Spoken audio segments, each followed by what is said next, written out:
12টি প্রশ্ন। হ্যাঁ, মাত্র 12টি প্রশ্ন ভালো করে পড়তে হবে। তোমরা দীর্ঘ অনেকদিন ধরে কমেন্ট করতেই চলেছো, অনেকে ফোনও করেছো, এমনকি অনেকে পারিশ্রমিক দিয়ে দিয়েছে যে স্যার আপনি আপনার উত্তর দিয়ে দিন। অনেকে পারিশ্রমিক দিয়ে রেখেছে স্যার আপনি উত্তর দিয়ে দিন, তারপর সাজেশন কখন বার করে যায় না, আমাকে উত্তর দিয়ে দিন। কারণ আমার যে আগে চ্যানেলটা ছিল তারা ফলো করতো, কারণ সেই চ্যানেলটা দুর্ভাগ্য কারণ করে বন্ধ হয়ে যায়, বড় ইউটিউব চ্যানেল।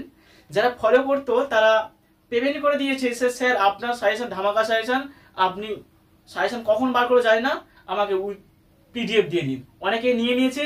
তো যাই হোক, তোমরা যারা বিদ্যাসাগর ইউনিভার্সিটি অর্থাৎ বিদ্যাসাগর বিশ্ববিদ্যালয়ের অন্তর্গত বিভিন্ন কলেজে পড়ছো, ফোর্থ সেমিস্টারে পলিটিক্যাল সায়েন্স অর্থাৎ রাষ্ট্রবিজ্ঞান সাবজেক্ট অনার্স নিয়ে চিন্তা করছো কোন প্রশ্ন পড়বে, চিন্তা করতে হবে না।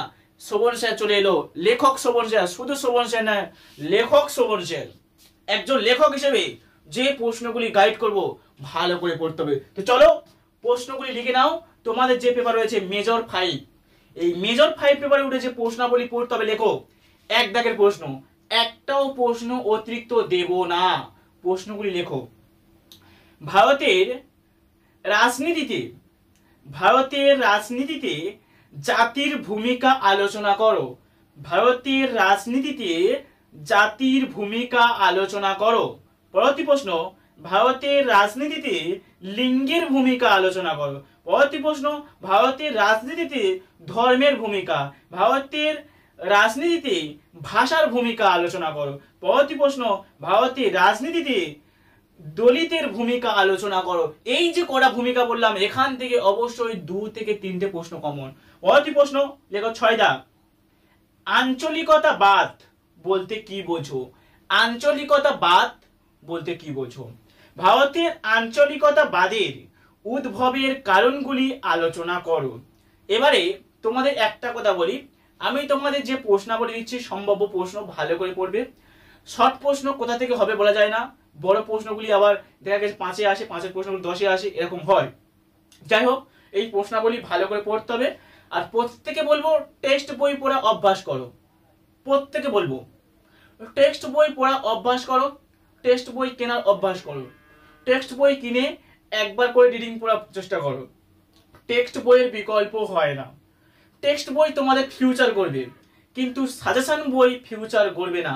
সাজেশন বই পড়লে তোমরা 80% 90% মার্কস পাবে, কিন্তু মাথার কনসেপ্ট থাকবে না, মাথার দিমাগ খেলবে না, কোন প্রশ্ন কি উত্তর হবে সেটা তোমরা জানবে না। তার জন্য টেক্সট বই গল্প আকারে যে বইগুলো আছে একবার করে পড়তে হবে।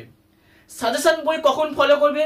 পরীক্ষার ঠিক 2 মাস আগে, 1 মাস আগে, তখন সাজেশন বইগুলো ফলো করতে হয়।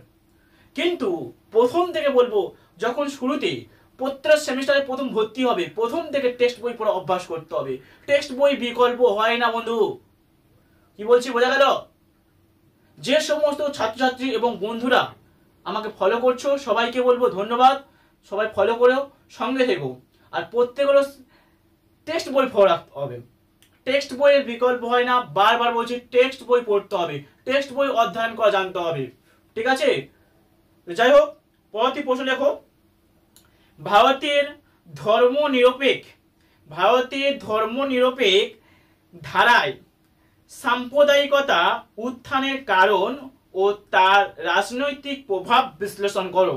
ভারতের ধর্মনিরপেক্ষ ধারায় সাম্প্রদায়িকতার উত্থানের কারণ ও তার রাজনৈতিক প্রভাব বিশ্লেষণ করো। পরবর্তী প্রশ্ন, সংখ্যালঘু সম্প্রদায় রক্ষায় সংবিধানের ধারা সমূহ নিরীক্ষণ করে যুক্তিসহ ব্যাখ্যা করো। সংখ্যালঘু সম্প্রদায় রক্ষায় সংবিধানের ধারা সমূহ নিরীক্ষণ করে যুক্তিসহ ব্যাখ্যা করো। পরবর্তী প্রশ্ন, সংখ্যাগরিষ্ঠবাদ, এবার হবে কি? সংখ্যাগরিষ্ঠবাদ গণতন্ত্রের জন্য হুমকি হিসেবে কিভাবে কাজ করতে পারে, বাস্তবে উদাহরণ সহ আলোচনা করো। পরবর্তী প্রশ্ন 10 দাগ, ভারতের গণতান্ত্রিক রাজনীতিতে জাতিগত ও সাংস্কৃতিক বৈচিত্র্য কিভাবে বিভিন্ন রাজনৈতিক প্রসঙ্গকে প্রভাবিত করেছে, ভালো করে পড়তে হবে।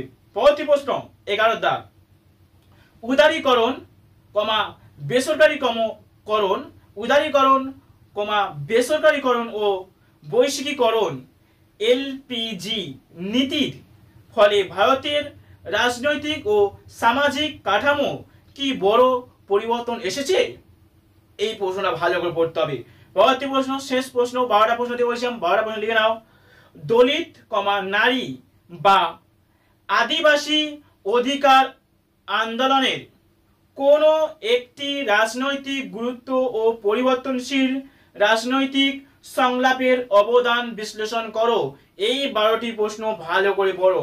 তোমরা যারা বিদ্যাসাগর ইউনিভার্সিটি অর্থাৎ বিদ্যাসাগর বিশ্ববিদ্যালয়ের অন্তর্গত 4th সেমিস্টারে পড়ছো, পলিটিক্যাল সায়েন্স অর্থাৎ রাষ্ট্রবিজ্ঞান সাবজেক্ট অনার্স নিয়ে, সবাইকে বলছি এই প্রশ্নগুলি ভালো করে জলের মতো করে যাও। শুধু ভালো করে ভালোবেসে নয়, একদম মন দিয়ে পড়তে হবে, তাহলে সম্পূর্ণ নম্বর হাতের মুঠোয়। আর আগে বলছি, এখনো বলছি, টেক্সট বই পড়া অভ্যাস করতে হবে। যারা আমার কাছে এখন উত্তরগুলি সংগ্রহ করতে চাও, অবশ্যই নিচে দেওয়া নম্বরে কন্ট্যাক্ট করো, উত্তরগুলি পিডিএফ সংগ্রহ করো। সিসি 5 এর নোটস রেডি আছে, সংগ্রহ করে নাও। সিসি 6, 7, 4 এগুলো রেডি চলছে, বেশি দিন লাগবে না, 2-1 দিন পর বেরিয়ে যাবে। তোমরা অবশ্যই কন্ট্যাক্ট করো। হ্যাঁ, এখনো অনেকে রয়েছে তারা পারিশ্রমিক দিয়ে তারা উত্তর সংগ্রহ করে নিয়েছে। যারা নাওনি, অবশ্যই নিচে দেওয়া নম্বরে কন্ট্যাক্ট করো, করে উত্তরগুলি সংগ্রহ করে নাও। তো ভিডিওটি এই পর্যন্ত শেষ করছি। ভিডিওটি প্রথম থেকে শেষ পর্যন্ত দেখার জন্য সবাইকে বলবো ধন্যবাদ।